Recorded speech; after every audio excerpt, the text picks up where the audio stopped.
Submarines and Gas Laws by Sam Longacre and Josh Hendy. Charles' law states that volume 1 over temperature 1 equals volume 2 over temperature 2. When the pressure of a sample of gas is held constant, the Kelvin temperature and the volume will be directly related.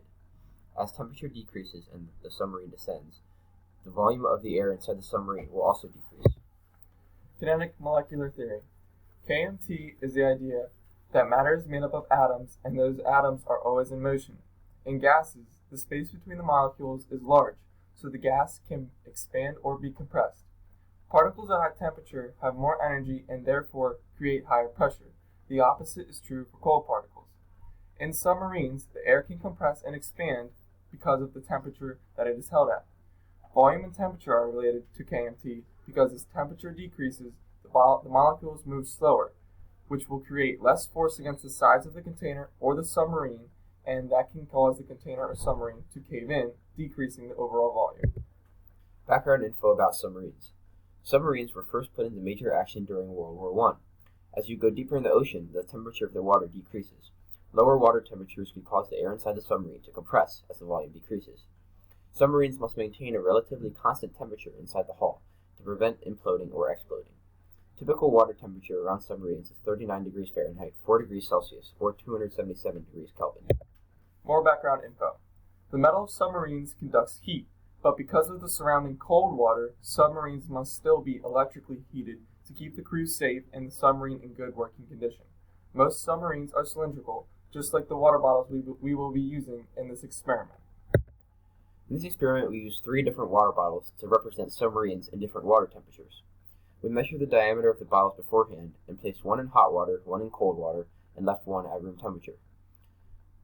Afterwards, we measured the diameters of the bottle, and the cold one had a decreased diameter in volume, the hot one had an increased diameter in volume, and the control stayed the same.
As you saw in this video, we tried to represent submarines with the water bottles.